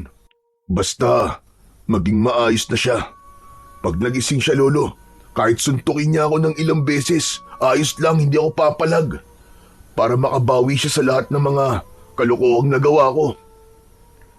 Huwag mo nang iniisip yon. Ang importante ngayon ay may pagdasal natin siya na sana ay kayanin niya. Na sana ay malampasan niya ang matinding pagsubok na ito. Tara na po, Lolo, magdasal na po tayo. Kahit mula umaga hanggang umaga pa yan. Basta maging okay lang si Moises. Tumayo si Lolo Nestor at lumapit sa harap ng altar. Umuusok pa rin ang insensong inilagay niya kanina sa tabi ng bungo ng gorilya. Tahimik silang lumod. Pinikit ng matanda ang kanyang mga mata at inilapat ang dalawang kamay sa dibdib. Si Arong naman ay humawak sa gilid ng altar. Nininervyos ng konti dahil sa presensya ng bungo, pero determinado siyang tulungan ng kaibigan sa pamamagitan ng isang panalangin. Nagsimulang umusal ng isang dasal si Lolo Nestor. Isang sinaunang dasal na gamit ang isang kakaibang wika na natutunan niya sa kanyang lolo. At sa bawat katagang binibigkas nila, ang tanging laman ng kanilang dasal ay isa, ang kaligtasan ni Moises. Samantala, habang tulog si Moises, nagising siya sa isang tahimik na lugar. Wala siyang naririnig na ingay mula sa labas. Wala ring amoy, walang init o lamig. Pakiramdam niya ay lumulutang siya sa isang malawak na puwang kung saan wala siyang kasamang kahit na sino. Madilim na madilim ang paligid. Hindi niya makita ang sarili niyang mga kamay. Pero ilang sandali lang, may biglang lumitaw sa harapan niya. Isang nilalang. Hindi niya maipaliwanag kung ano ito. Pero sa pagdating ng nilalang, ay biglang lumiwanag ang paligid. Napansin niyang hindi naman pala talaga siya nakalutang, pero nakatayo siya sa itaas ng burol kung saan tanaw niya ang buong baryo nila. Ang mga bahay, ang ilog, ang simbahan at maging ang maliliit na kalsadang palaging nilalakaran nila ni Arong. Pero may kakaiba, walang tao, para itong isang baryong walang buhay. Moises! Naglakad dito palapit sa kanya. Dahan-dahan, walang ingay ang bawat takbang. Nakikita mo ba ang latag yan? Sa isang pitik lang, kaya-kaya kong ibigay sa iyo ang buong baryo na yan. Anong ibig mo sabihin? Ang ibig kong sabihin, ikaw ang magiging hari ng lahat ng taong nariyan. Ikaw ang mamumuno. Wala nang magmamaliit sa iyo. Wala nang mag-uutos. Lahat sila ay yuyuko sa ngalan mo. At paano naman mangyayari yun? Bibigyan kita ng isang kapangyarihan hindi kayang pantayan ng kahit na sino. Hindi nakaimik si Moises. Lalo pang lumapit sa kanya ang nilalang. Halos idikit na nito ang bibig sa kanyang tenga. Alam kong pagod ka na. Ilang taon ka na nagtitiis, hindi ba? Nagtatrabaho ka na halos walang bayad. Nagsisikap ka. Pero ang kita mo, sapat lang na pangkain. Hindi pa masasarap ang ulam. Pero ngayon, kapag tinanggap mo ang kapangyarihang ibibigay ko sa'yo, makakain mo na ang pinakamasasarap na pagkain. Karne o putahe sa buong mundo. Mamili ka. Ang manatili kang alipin o kung ikaw ang magiging hari ng lahat. Hari? Isang hari ba na nakaupo sa trono? Ginagawa ko naman yun sa Idoro araw-araw. Niloloko mo ba ako? Oo. Mukha ka naman kasing loko-loko eh. Itsura mo lang. Hindi mo maayos. Tapos aalukin mo pa ako na maging hari. Bakit? Ano bang gusto mong maging itsura ko? Ganito ba? Napatingin si Moises habang dahan-dahang nagbabago ang anyo ng nilalang. Sa harap niya, ang dating pangit na itsura nito na may maitim na balat at nanlilisik na mga mata ay unti-unting naglaho. Isa-isang bumalot sa katawan nito ang anyo ng isang matandang lalaki. Pumuti ang buhok nito, lumiit ang katawan at naging pamilyar ang muka. Sa ilang saglit lang, hindi na isang halimaw ang kaharap ni Moises, kundi si Lolo Nestor. Ang muka, ang postura, pati ang mata, lahat ay kahawig na kahawig ng kanyang lolo. Teka, ano to? Lolo? Ako nga, apo. Ako to, ang lolo Nestor mo. Mahinahon ng boses nito at malambing. Hindi. Hindi ikaw si Lolo. Tumigil ka! Huwag mong gayahin ang lolo ko! Pero ito ang gusto mong anyo na pagkatiwalaan, hindi ba? Lumapit pa ito sa kanya. Akmang aabutin muli ang balikat niya. Ako nga ito. Maniwala ka sa akin, apo. Hindi ba't sa akin ka lumalapit kapag may mga problema ka? Apo, maniwala ka sa akin. Tanggapin mo na ang kapangyarihang ibibigay ko sa iyo. Pamunuan natin ang buong baryo. Kung mahal mo ko, makikinig ka sa akin. Tama na! Hindi ka ang lolo ko. Hindi ka si Lolo. Hindi ganyan magsalita ang lolo ko. At kahit kailan, hindi niya gagamitin ang pagmamahala namin para manipulahin ako. Tumigil sa pagsasalita ang aswang na nagbabalat kayo. Bahagya itong lumayo sa binata. Unti-unti ay bumalik ito sa dati nitong anyo at boses. Sigurado ka bang ayaw mo maging hari? Ayaw mo maging makapangyarihan? Ayoko. Alam ko naman kung anong kapalit niyan eh. Hindi. Hindi ko kailangan yan. Pero ano ka ba sa mundo? Isa ka lang wala. Parang basura. Isa kang binata na walang direksyon. Isang hamak na manggagawa. Habang buhay kang alipin kung pipiliin mong manatiling mahina. Nagkakamali ka. Hindi ako mahina. At hindi ako isang basura. May mga taong nagmamahal sa akin. May dahilan ng bawat araw ko. Hindi ko kailangan ng kapangyarihang galing sa'yo. Masama ka. Kampun ka ng demonyo. Napalingon sa kanya ang aswang. Kumaway ito sa hangin at bigla na lang nagbago ang paligid. Nasa harapan na sila ng isang malaking mesa. Punong-puno ito ng hilaw na karne, sariwang dugo at mga pagkaing hindi pangkaraniwan. Kumain ka. Tikman mo. Masarap ang lasa ng mga yan. Pero bukod doon, Kapag kumain ka yan, hindi ka na basta-basta magugutom habang buhay. Tumitig si Moises sa maraming pagkain. May bahid ito ng tukso. Gutom siya. May pakiramdam na parang nangihina. Ngunit nilabanan niya ang sarili at pumikit siya. Hindi ko kakainin ng mga pagkain yan. Mas pipiliin ko pang mamatay ako sa gutom kaysa kumain ako niyan. Tao ko. Tao ko, hindi aswang. Napangisi ang aswang. Hindi na nito naitago ang inis at galit. Ang lahat ng nasa mesa ay unti-unting nag-iba ng anyo. Ang lahat ng karne ay naging uod at ang dugo ay naging malapot, maitim at mabahong likido.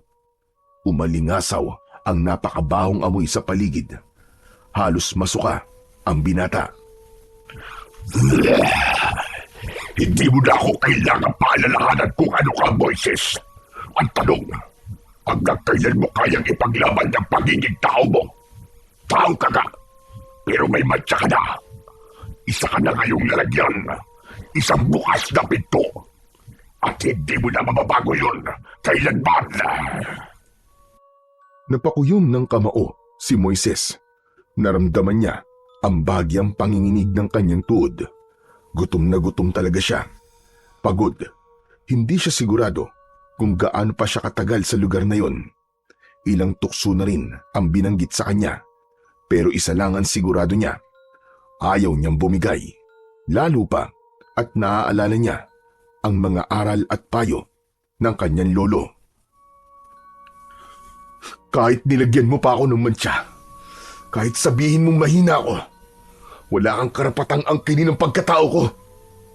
Hindi mo ako kayang pilitin. At kahit ilang beses mo pa akong subukan, hindi ako magiging kagaya mo. Galit na ibinagsak ng aswang ang kamay sa mesa.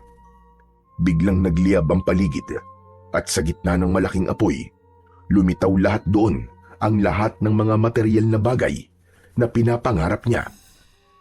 Isang malaking bahay, may sasakyang magara at maraming pera. Tignan mo! Tignan mo mga yan! Kaya kong ibigay sa iyo lahat ng yan. Isang oo mo lang. Wala kang dapat na gawin. Ako nang bahala sa lahat. Ayoko. Hindi ko ipagpapalit ang sarili ko para sa kaginawahan. Mas masaya kaya maging mahirap. Mas may challenge. Saka hindi ko tatraydorin si Lolo. At hindi ko din tatraydorin ang pagkatao ko. Matigas ka. Pero alam mo ba lahat ng matitigas ay lumalambot din sa tamang oras? At hindi mo ako mapapalambot. Ibahin mo ako. Talaga ba? Inuknukan ka naman ng kaduwagan. Oo, tama ka. Duwag ako minsan. Natatakot ako. Pero hindi ako sumusuko. Hindi ako mahina. Alam mo kung sino talaga mahina. Yung kagaya mo. Yung kailangan mong gumamit ng katawan ng iba para lang makakilos ka. Yung walang sariling lakas, kaya umaasa sa takot at kahinaan ng ibang tao. Yun ang totoong mahina. At ikaw yun! Nagalit ang aswang. Bigla itong napaatras. Nanginig ang buong katawan sa galit. Sa isang iglap, nagsimulang magbago ang anyo nito. Hindi tulad ng mga nauna. Ngayon ay mas malupit at mas nakakatakot na ito.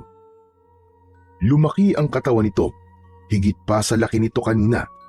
Napunit ang balat nito sa ibaba ng kanyang balikat at unti-unting lumalabas ang malalapad nitong mga pakpak.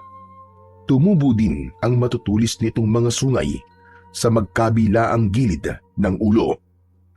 Ang mga mata nito ay mas lalong naging pula at tila nag-aapoy sa galit. Ang mga ngipin ay mas humaba pa at ang mga kuko ay naging kasing talas na parang mga punyal. Wala kang karapatang inaigin ako. Tinatatakutan ako ng mga tao sa mga liblib na lugar. Ako tinatatakutan ng mga matatanda sa gabi ng kabilugan ng buwan. At ako ang dahilan kung bakit hindi na pinapalabas ang mga bata sa gabi. Ganun ba? Paano ba yan? Hindi naman ako natatakot sa'yo. Anong sabi mo? Ako ang Panginoon ng mga aswang. Isa kang lapastangan. Umalingaw-ngaw ang sigaw nito sa paligid. Biglang nagkaroon ng lindol. Ang lupa ay nagsimulang mabiyak at ang dilim ay bumalik. Biglang bumukas ang isang malawak na bangin sa likod ng aswang. Doon naroroon ang libu-libong kaluluwa na umiiyak at nagmamakaawa. Natakot si Moises pero nanatili siyang nakatayo. Hindi siya pinanghinaan ng loob. Gusto mo bang ihulog kita yan? Mas mainam na kapusin na kita kung di naman kita mapapakinabangan. Sige lang! Gawin mo kung anong gusto mong gawin. Hindi ako natatakot sa'yo. Dahil kahit na anong anyo pang ipakita mo sa akin, isa lang ang totoo.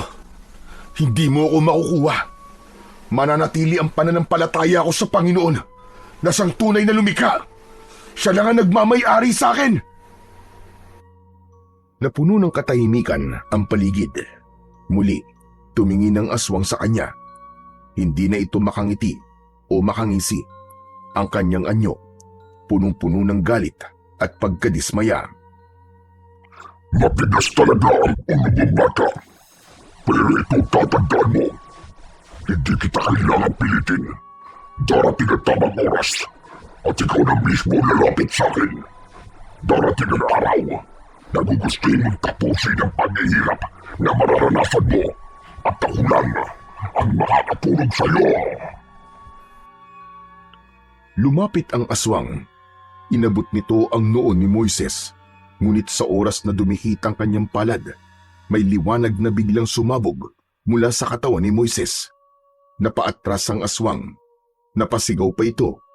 Hindi niya kinaya ang liwanag.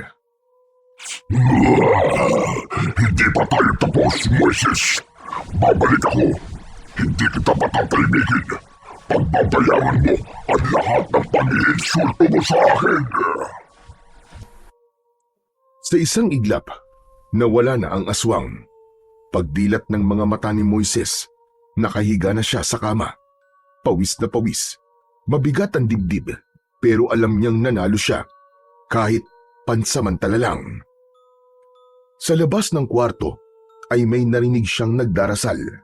Narinig niya ang boses ng kanyang lolo Nestor at ni Arong. Naramdaman niyang hindi siya nag-iisa. May mga taong ipinaglalaban din siya.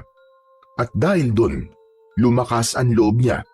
Naisip niyang handa na siya anumang oras na bumalik ang aswang. Unti-unti siyang bumangon sa kama. Mabigat ang kanyang katawan. Parang pagod na pagod. Dahan-dahan siyang lumakad patungo sa pinto ng kanyang silid. Nangihina siya. Tapos ay kumakalampa ang kanyang sikmura. Pagdating niya sa harap ng pintuan, nakita niya sa harap ng altar ang kanyang lolo at tinawag niya ito. "Lolo!" Halos sabay na lumingon si Lolo Nestor at Arong sa kanya. Pagkakita sa kanya ng kanyang kaibigan, bigla itong tumayo at nagmamadaling lumapit sa kanya. Pero bigla siyang natigilan ng bahagyang umatras. "Oh, bakit ka uminto?" Ikaw na ba talaga si Moises? Pre, ikaw na ba talaga yan?" Natawa si Moises sa naging reaksyon ng kanyang kaibigan. Mas lalo pa siyang natawa nang makita niyang pinagtatapat ni Arong ang mga daliri nito sa hugis krus at itinapat sa kanya na parabang sinusubukan siyang itaboy. Teka, ano ba yung ginagawa mo? Para ka namang engot. Anong parang engot? Naninigurado lang ako, no? Baka mamaya hindi na ikaw yan O kaya naman baka sinaniban ka na naman. Nakakatakot ka kaya? Ako na to, si Raulo. Kutungan kita dyan Nang sabihin yun ng binata, napatitig si Arong sa kanya. Tapos ay tumakbo papunta kay Moises at niyakap ito ng mahigpit. Bahagya pa nitong niyugyug ang balikat nito. Ikaw na nga, pre! Ikaw na nga talaga yan! Bakit? Ano ba sa akala mo? Si Raulo? Sabi kasi ni Lolo baka hindi ka na daw magising o kaya naman baka paggising mo, posibleng ibang tao ka na raw. Fake news naman pala tong si Lolo Hoy, Ugok, bakit parang hindi ka pa naniniwala na ako talaga to? Hindi nag-aalala lang ako sa'yo. Akala ko talaga Ang akala ko kasi, Chong, makukuha ka na ng kalaban Ako? Makukuha ng kalaban? Naku naman, hindi ka pa ba sanay sa akin? Alam mo naman na hindi ako papatalo ng basta-basta, no? Lumapit na rin si Lolo Nestor sa dalawa. Hindi ito makapaniwala sa kanyang nakikita. Apo, kumusta ka? May masakit ba sa'yo? Ano nangyari? Ikwento mo sa akin, Apo. Ngumiti lang si Moises at tumango, pero hindi direktang sinagot ang sunod-sunod na tanong ng kanyang lolo. Lo, may pagkain po ba tayo dyan? Gutom na po ako At gusto ko rin po ng malamig na tubig. Yung marami pong yelo. Lo, pahingi po ako. Napailing ang matanda dahil sa ginhawa at labis na tuwa. Agad nilang inalalayan si Moises papunta sa kusina. Doon ay hinainan niya ito ng mainit-init pang adobo. Ngunit nang iaabot na niya ang pinggan, tinanggihan ito ni Moises. Sorry po, Lo, pero ayoko po muna ng karne. Gusto ko po sana'y gulay. Kahit nilagang gulay lang, Lo, na may sawsawang bagoong, okay na ako dun. Maghihintay po ako basta wag lang munang karne. Napatingin si Lolo Nestor sa kanya. Halatang nagtataka, pero hindi na siya nagtanong. Tumango ito agad at naghanda ng hinihinging pagkain ng kanyang apo. Habang naghahanda, naupo si Moises sa upuan at nagsimulang magkwento. Hindi ko alam kung panaginip po ba yun o totoo Pero naramdaman ko talaga, para ako nasa ibang mundo. Tapos, biglang lumitaw yung pangit na aswang. Tinutukso ako, Lo. Inaalok ako ng kung ano-ano. Pinakita pa niya yung buong baryo natin, sabi niya. Ibibigay niya sa akin kung papayag lang akong maging katulad niya. Ibig mong sabihin tinutukso ka? Oo, yun na nga. Tinutukso niya ako ng kung ano-ano. Una, kapangyarihan. Tapos pagkain. At lahat ng bagay na gusto ko, ibibigay daw niya. Pero kapalit, isuko ko lang daw ang sarili ko sa kanya. Anong ginawa mo, Apo? Inilapag ni Lolo Nestor ang pagkain sa harap ng binata. Abay di, tinanggihan ko. Tahimik ang dalawa. Si Arong ay napatingin sa mesa. Tila hindi makapaniwala. Si Lolo Nestor ay naupo sa tapat ni Moises. Hawak ang isang baso ng malamig na tubig na inilapit sa kanya. Salamat po, Lolo. Anong sabi niya? Nang tanggihan mo siya sa lahat ng alok niya. Ang sabi niya po ay pagsisisihan ko daw. Tapos, babalikan daw niya ako. Kung ganun, hindi pa pala tapos. May rematch pa. Aba, ayos Tama na yan, Arong. Hindi oras ng biruan ngayon. Hindi tayo naglalaro. Kapag sinabi ng espiritong may kapangyarihan na babalik siya, tiyak yun. Hindi lang siya galit, kundi nasaktan rin ang kanyang pride. Anong gagawin natin, Lolo? Paano kung bumalik siya? Huwag ka mag-alala. Haharapin natin siya. Hindi ka namin iiwan ni Arong. Lalabanan natin siya, Apo. Pero Lolo Nestor, kaya po ba natin? Kakayanin natin, Apo. Siyempre. At alam mo ba kung bakit ko nasabi yon? Bakit po? Kasi may nakikita akong tanda sa iyong noo. Ha? Ano pong tanda? Lumapit si Lolo Nestor kay Moises. Dahan-dahang inilapit ang kanyang muka at sinipat ng maigi ang sinasabing tanda. May mutya ka, Apo. Nakatatak ito sa iyong noo.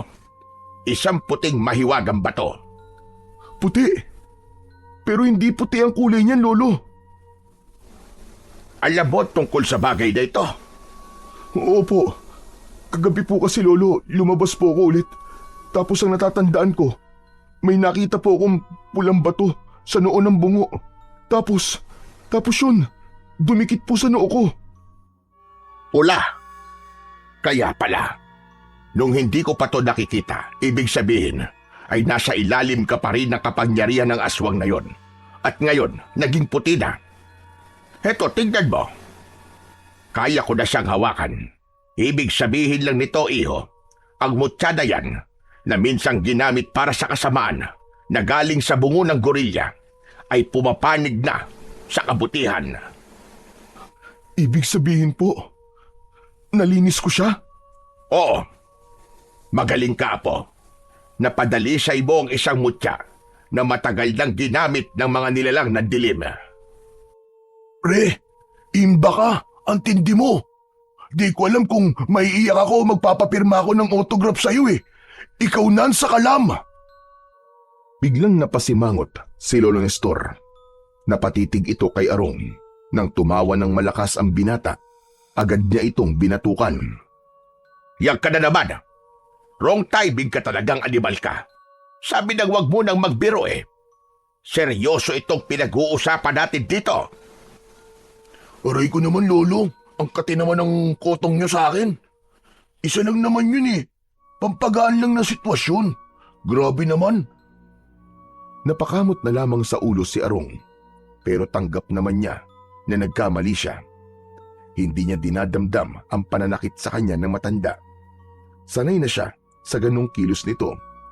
Minsan ang pananakit nito ay isang uri din ng panlalambing.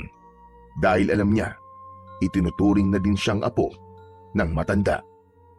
Maya-maya pa, biglang natawa si Moises nang makita ang mukha ni Arong habang kinakamot ang batok.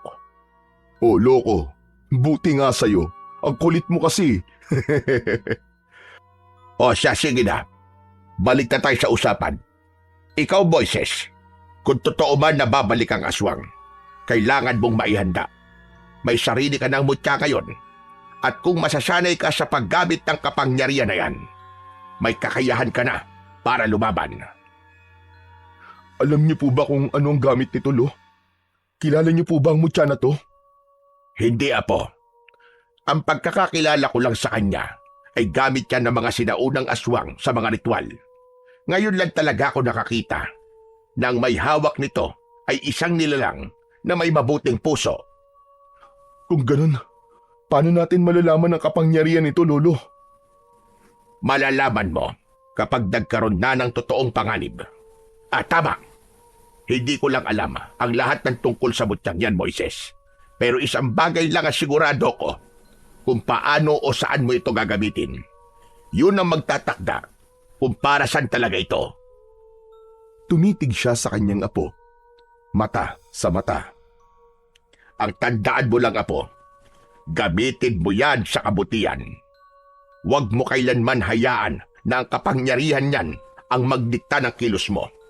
Ikaw ang dapat na magkontrol at laging para sa tama, para sa mga taong nangangailangan ng tulong. Huwag mo rin kalimutang manalangin sa nakatataas. Opo, Lolo. Tatandaan ko yan, pangako po. Hindi ko po ito gagamitin sa masasama. Pre, kasama mo kami. Kasama mo ako palagi. Yan ang tatandaan mo. Hindi ka nag-iisa. Hindi kita iiwan. Salamat, pre. Seryoso yan, ha? Walang stiran, ha? Siyempre, tropa tayo hanggang sa dulo ng mundo, no? Walang iwanan. Solid. Muling natawa si Moises. Mas magaan na ang pakiramdam niya. Masaya siya dahil sa tunay na samahan at walang palyang suporta ng pamilya at ng kanyang kaibigan. O siya, kumain ka na. At mamaya pagkatapos mong kumain magpahinga ka muna. Magsisimula na tayo maghanda pagkatapos. Dahil gaya ng sabi mo, bumalik ba ng aswang na yon? Hindi tayo papatalo. Masiglang kumain si Moises. Kahit simple lang ang ulam ay busog siya. Hindi lang dahil sa pagkain, kundi sa pagmamahal at presensya ng mga taong nagmamahal sa kanya at minamahal niya. Tahimik siyang napangiti habang kumakain. Matapos yun ay tumayo na siya at nagpaalam. Pumasok na siya sa kanyang silid upang magpahinga. Hapon na nang muling nagising si Moises. Nagpasalamat ang lahat nang makitang normal na normal ang binata. Samantala, nang sumapit na ang gabi, nagpaalam na si Arong sa dalawa. Lolo Nestor, Moises, uwi na rin muna ako sa bahay ha. Ha? Uuwi ka? Akala ko ba'y dito ka matutulog? Huwag ka nang umuwi. Dito ka na para may kasama kami ni Lolo. Tapos, delikado pa sa daan. Baka mas delikado pre pag di ako umuwi eh. Sigurado sisermonan na naman ako ni nanay. Naku, parang naririnig ko na nga yung boses niya habang sinasabi yun eh. Kahit aso nga, pag nawawala, hinahanap eh, tao pa kaya? Naku, sigurado ko, magdamag, flip-flop battle yun. O di sige, ikaw ang bahala. O sige, mag-iingat ka na lang pre. Sige na, Arong. Mag-iingat ka. Sige po, salamat po lo. Dahan-dahan lang po ako sa pagdadrive.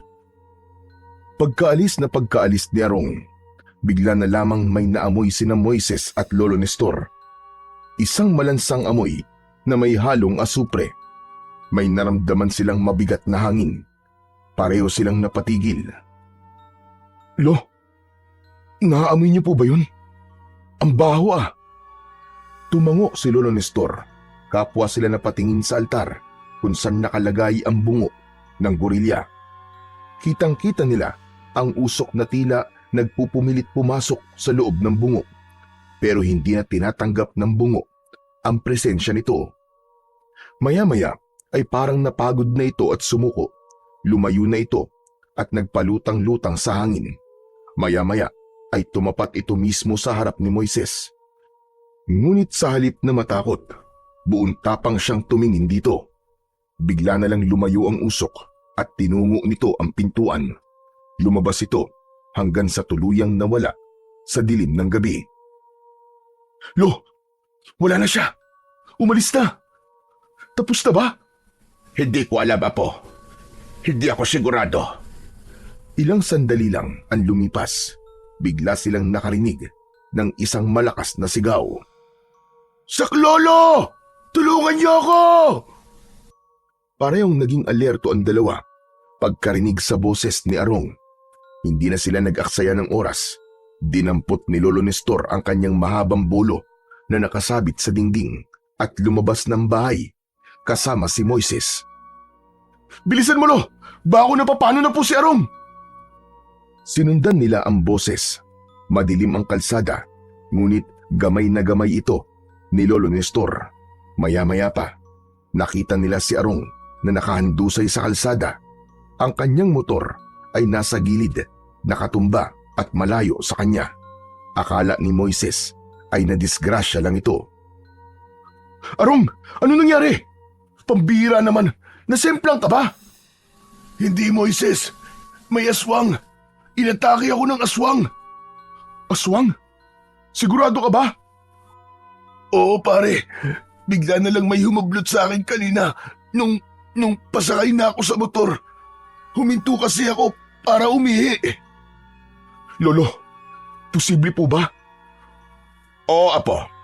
Kung nakakita ang kaluluwag yon ng isang taong katulad niya na may maitim na budhi at di nalalayo sa dati niyang katawan at pag-uugali, madali lang niya itong masasaniban. Nang ganun kabilis, Lo? Akala ko po ba Tulad ng sabi ko, kapag nakakita siya ng taong katulad niya nung nabubuhay pa siya, madali lang niya itong masasapian. Dahil tinanggihan mo, Moises, ang mga alok niya. Lumipat na ito sa iba. Naghanap ng bago niyang magiging sisidlan. Lolo Nestor, anong ibig niyo sabihin? Yung sumanib kay Moises? Yung umatake sa akin? Lolo Nestor, nakakatakot. Ang laki niya at ang lakas. Buong lakas akong hinila kanina. Paitaas. Mabuti na lang at nabitiwan niya ako. Nasaan na siya, Arong? Hindi nakasagot si Arong. Agad na tumingin sa paligid ang dalawa. Amoy na amoy nila ang mabahong singaw na tila may bulok na karne. Humahalo ito sa hangin. Andito pa siya. Naaamoy ko pa ang aswang. Lumabas ka dyan! Magpakita ka sa amin! Huwag kang duwag! Magpakita ka! May ilang segundong katahimikan hanggang sa may narinig silang mabigat at malalim na ungol. Mula sa gilid ng madilim na bahagi ng daan, unti-unting lumitaw ang nilalang. Ang liwanag ng buwan ay tumama sa kabuuan nito. Kitang-kita ni Moises ang aswang at napagtanto niyang ang aswang na tumutukso sa kanya at ang nasa harap nila ay iisa. Ayon sa itsura at sa tindig nito. Ikaw? Oo, ikaw nga yun. Hindi ako maaaring magkamali. Hindi ba't sinabi kong babalik ako at hindi kita patatahimikin, Moises? Akala mo ba ay ligtas ka na? Papatayin kita! Hindi kami natatakot sa'yo, Diablo buang ka. Hindi mo masasaktan ang apo ko. Ngunit ngumiti lang ang aswang sa sinabi ni Lolo Nestor. Isang ngiting tila nanunuya. Tignan natin kung hanggang saan ang tabang niyo. Pagkasabi nun ay bigla itong tuminala at nagpakawala ng isang malakas na halakhak. Pagkatapos ay bigla nitong ikinampay ang malalaki nitong pakpak. Kumalat ang alikabok sa paligid at kinailangan pa ng tatlo na takpan ng kanilang mga mata saglit. Lumundagan nila lang, mabilis at maliksi, at sa isang iglap lang ay nasa tuktok na ito ng puno. Mula roon, isa-isa niyang tinignan ang tatlo na parabang minamaliit. Agad na inihanda ni Moises ang sarili at si Lolo Nestor. Agad nang nakaamba ang kanyang hawak na bolo, parang isang katipunerong handang-handa na sa laban. Nakakatawa kayo. Akala niyo ba ay kaya niyo ako? Pare-pareho lang kayong mahihina. Mga walang kwentang nilalang. Hindi niyo ako kaya. Humanda kayo. Dahil mula sa gabi ito, mag-aasikaw na lagim sa baryo ito. Lahat ng tao dito, gagawin kong aswang. Hindi kami papayag sa gusto mo mangyari. Saka pwede ba? Bumaba ka na nga dyan. Payabang ka pa eh. Di naman ako naniniwalang malakas ka. Ako nga, di mo na kayang makuha eh. Patawa ka. Bumaba ka dyan nang makita mo ang hinahanap mo. Biglang bumaba ng mabilis ang aswang. Halos hindi nakita ang galaw nito sa sobrang bilis. Tumigil ito sa harap mismo ni Moises. Tumitig ito sa kanya. Halos dumikit ang ilong sa ilong. Sinuwerte ka lang. Pero alam mo bang pwede ko ulit gawin yun? Babalik ako sa iyo, Moises, ng paulit-ulit. Tinignan ni Moises ang aswang ng mata sa mata. Subukan mo, pero hindi mo na ako kaya ngayon. Hindi mo na ako matatakot. Ngayon pa ba? Ngayong nalinis ko na ang mutya. Ang mutya na dati ginamit ko sa kasamaan. Ngayon ay nasa kabutihan na. Hindi mo na ito magagamit para mapasok ang katawan na hindi mo kauri. Kala mo ba, tapos na lahat, Moises? Ang mutya, kahit paano liwanag ang ipakita niyan ngayon, madali lang yan tumihan. Tao ka lang, at alam ko kung anong meron sa mga tao. Ano? Pahinaan, kasamaan at iba pa. Pag nagkasala ka ulit, kahit konti lang, sisingit ako. Dudumisan ko ulit ang mutya mo, at sa oras na mangyari yun, babalik ako. At sa pagkakataon yun, Moises, wala ka nang kawala. Oo, tama ka. Tao lang ako. Nagkakamali. Natatakot, nangihina. Pero hindi ibig sabihin nun ay isusuko ko na ang sarili ko sa dilim. Kaya kong bumangon. Kaya kong lumaban. At hindi ko kailanman gagamitin ang mutya sa masama. Gagamitin ko to para protekta ng mga taong mahal ko at para itama ang mali. Kung ganun, Kung hindi na talaga kita mapapakinabangan, ibalik mo na lang sa akin ang mutya. Ano ako sira? Tsaka hindi na babagay sa iyo ang mutya na to. Tumahimik ka. Akin na ang mutya. Planong atakihin ng aswang si Moises pero bigla siyang naunahan ng binata. Isang malakas na suntok ang pinakawalan nito at tumama yun sa panga ng aswang. Sa gulat ay bigla na lang napangisi ang aswang pero halatang nasaktan ito sa lakas ng suntok na tumama sa kanyang muka. Nang makabawi ito, bigla siyang tumalikod at muling ikinampay ang mga pakpak. Ngunit sa pagkakataong ito ay tila may kasamang apoy ang kanyang pagkampay. Maya-maya pa, habang nagpapatuloy ito sa kanyang ginagawa, may mga lumabas na mga aninong gumagalaw, parang mga maliliit na nilalang na wala namang tiyak na anyo. Puro itim, puro anino. Pinalibutan nila sina Moises, Arong at Lolo Nestor. Hala, ano ang mga yan, Lolo? Mga anino, mga alagad nila. Huwag kayong matakot. Huwag kayong matitinag. Lolo, ito na siguro yun. Masusubukan na natin ang kapangyarihan nitong mutya.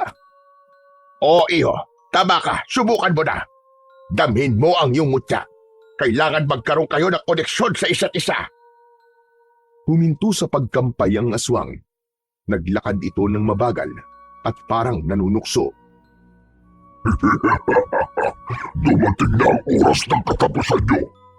Sige mga alagad, patayin silang lahat. Naramdaman ni Moises ang maliliit na kamay na humawak sa kanyang binti. Si Lolo Nestor, panay ang taga ng kanyang bulo pero hindi tinatablan ang maliliit na nilalang. Samantalang si Arong naman ay panay ang dasal. Napapasigaw na rin ito sa takot. Biglang lumiwanag ang noo ni Moises. Isang maputing sinag ang sumiklab mula sa mutya na naroon pero hindi ganun kalakas. Banayad lamang itong liwanag. Doon naramdaman ng binata na may lakas na bumalot sa kanyang buong katawan. Napaatras ang mga anino para silang nadadarang. Napapaso sa liwanag na lumalabas mula sa mutya ni Moises. Napansin naman ito ni Arong. Ayos! Takot sila sa liwanag! Imposible! Hindi mo pwedeng gamitin yan laban sa akin. Matagal kong naging pagmamay-ari ang mutya na yan. Ako ang kinikilala yan at hindi ikaw! Lumipad muli ang aswang paitaas at muling bumulusok pababa, pasugod kay Moises. Ngunit sa mismong paglapit niya, biglang pinalakas ng mutya ang sinag nito. Tumama ito sa katawan ng aswang. Agad na nasunog ang mga pakpak nito. Hindi pa tayo tapos! Hindi pa ako tapos sa inyo! At sa isang iglap, tumakbo ito palayo. Pilit na lumayo mula sa liwanag na lumalabas sa mutya. Kasama nitong nawala ang mga aninong nakapaligid. Pagkatapos ng ilang saglit, bumalik ang katahimikan. Grabe! Ang galing mo, pre! Nakita ko yun! Pinaatras mo yung kalaban ah! Para kang may laser na gamit. Imba ka talaga! Ikaw talaga ang sakalam! Hindi ko nga alam kung paano nangyari yun eh. Hindi nga. Pero alam mo, Apo, ang liwanag na yan ay hindi lang dahil sa mutya.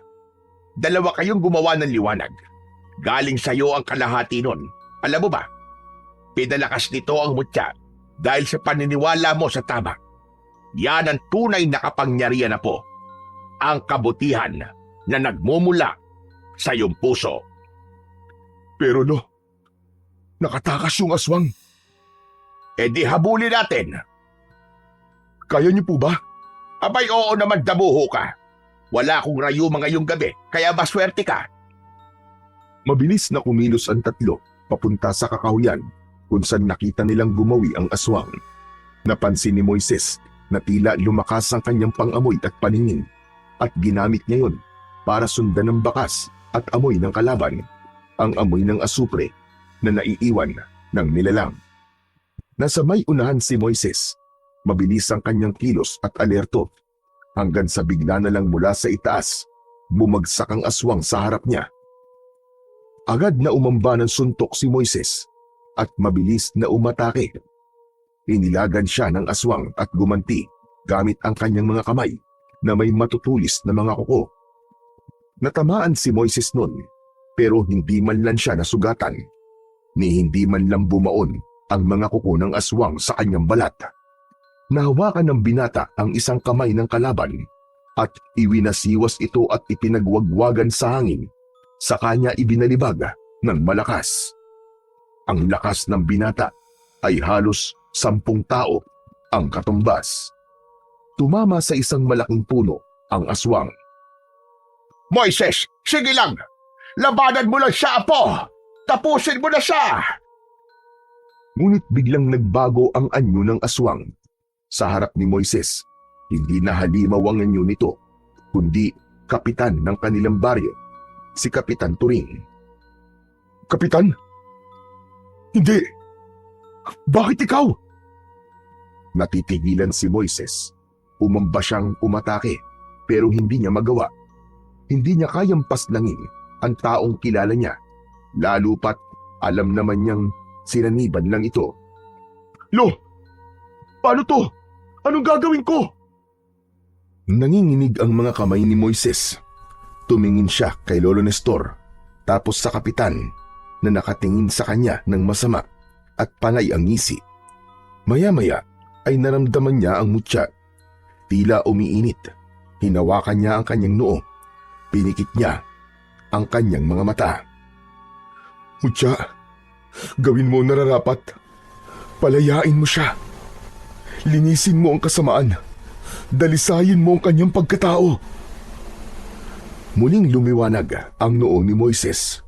Kumislap ang puting mutya at mula dito'y may lumabas na enerhiya. Isang kulay pulang liwanag. Kumalat ito sa kanyang katawan at sa paligid. Umangat si Moises ng bahagya sa lupa. Mula sa katawan ng kapitan, lumabas ang isang itim na usok. Kumakapit pa ito at tila ayaw pa ring bumitaw. Pero patuloy ang liwanag mula sa mutya hanggang sa isang malakas na pagputok ang kanilang narinig. Kasabay nito ang paglabas ng usok sa katawan ni Kapitan Turing. Humandusay ang katawan nito sa lupa. Wala na siyang malay. Sumunod ay naglabas ng puting liwanag ang mutya at ito na ang tuluyang tumunaw sa itim na usok. Kasama ng usok ay naglaho din ang mga alagad nitong anino. Tapos na, napaluhod sa lupa si Moises at hingal na hingal. Apo! Moises, iho! Ayos ka lang ba? Opo, Lolo. Tapos na po. Wala na ang masamang nilalang. Ayos. Uuwi na rin ako, pre. Lagot na talaga ako sa nanay ko nito eh. O sige na, pre. Ingat ka sa daan ha. Kami na ang bahala kay Kapitan. Kinabukasan, nagising si Kapitan Turing sa kanilang bahay. Wala siyang maalala, maliban sa lasing siya at pauwi na sa kanilang bahay. Oo. Lasing na lasing ka nga kagabi, Kapitan. Tapos habang naglalakad kami nitong apo ko, nakita ka namin na natutulog sa kalsada. Kaya naman inuwi ka na lamang namin dito sa bahay. Pasensya ka na, Kapitan. Kung di ka namin naiatid sa bahay mo kagabi, masyado kasing malayo. Hindi na kaya nitong nirarayuma kong tuhod. Wala yun. Ako nga dapat magpasalamat sa inyo eh. Dahil kung hindi niyo ako nakita kagabi, aba, tiyak na mas nakakahiya kung makita ako ng mga kababaryo natin na nasa ganung sitwasyon. Wala eh. Napasubo talaga tayo kagabi. Hindi ko naman nauulitin yun. Masama sa katawan at masama sa reputasyon. Ayos lang naman yun, Kap, kung paminsan-minsan. Lahat naman tayo may sandaling nadadala ng pagkakataon, hindi ba? Ang mahalaga, ligtas ka at natuto ka rin. Oo nga naman, Mang Nestor. Napaisip talaga ako. Nagkaroon pa nga ako ng masamang panaginip eh. Di ko lang maalala kung ano. Nagkatinginan ang maglolo. Sabay tango. Pareho nilang alam na hindi lang yun basta panaginip. Ngunit nanatiling tikom ang kanilang bibig at hindi na sinabi sa kapitan ang totoong nangyari. O siya, Kap, magpahinga ka na muna. Baka di pa lubos na nawawala ang tama ng alak sa'yo. Tapos mamaya kung gusto mo na sabaw, ipagluluto kita ng tinola. Pampatanggal lang hangover yon. Aba ayos, salamat talaga sa inyo. Babawi ako, Mang Nestor ha, pangako. Nakoy, wala yun, Kapitan. Basta maayos na serbisyo na lang po ang isukli nyo sa baryo natin. Ayos na po yun. Nginitian sila ni kapitan at muling humiga upang makapagpahinga. Umalis na rin sina Moises at Lolo Nestor sa silid. Pagkaraan ng ilang araw, tuluyan nang bumalik sa normal ang buhay ng maglolo. Isang umaga, habang sumisipsip ng mainit na kape si Lolo Nestor, ipinakuha niya ang kahon ng mga agimat kay Moises. Iho, ito na ang tamang panahon. Dahan-dahang hinubad ni Lolo Nestor ang kanyang suot na kwintas na may mutya at inilagay ito sa loob ng kahon. Sa wakas, ay makakapagpahinga na ako, Apo. Makakatulog na ako ng mahimbing at makakapaglakad-lakad ng walang iniisip. Masaya ko na may papalit na sa akin. O heto, ipinapamana ko na sa iyo ang lahat ng ito. Ingatan mo sana ang lahat ng ito, Apo. Opo, Lolo Nestor. Pangako, iingatan ko po ang lahat ng yan. Pero Lo, huwag ka munang mamamaalam ha. Mag-enjoy ka lang dyan. Ako pong bahala. Sagot kita. Abay, syempre naman. Ikaw talaga. Hindi pa ako mababatay. Huwag ka mag-alala, Lo. Itutuloy ko po ang lahat ng nasimulan ng ating lahi. Mula noon, nakilala na sa kanilang baryo at sa mga karatig lugar si Moises bilang isang magaling na albularyo. Hindi lang lakas at bilis ang bigay sa kanya ng mutya. Nagkaroon din siya ng matalas na isipan at bukod tanging kakayahan sa paghihilot at pagpapagaling. At syempre, hindi siya nag-iisa. Si Arong, ang kanyang matalik na kaibigan, ay naging katuwang niya sa lahat ng yun. Bagamat hindi biyasa sa mga ritual o paggamit ng agimat, tumutulong siya sa paghahanda ng mga gamot at pag-aasikaso sa mga taong nagpapagamot. Sa huli, naging inspirasyon si Moises sa buong baryo. Sa kabila ng kanyang panggagamot at pagtulong sa kapwa, ni minsan ay hindi siya humingi ng kapalit o kabayaran. Buong puso niyang tinanggap ang mutya bilang bahagi ng kanyang buhay at niyakap ang responsibilidad na kaakibat nito. Nagpasakop siya sa kapangyarihang taglay nito, hindi para sa pansariling kapangyarihan, kundi upang ipaglingkod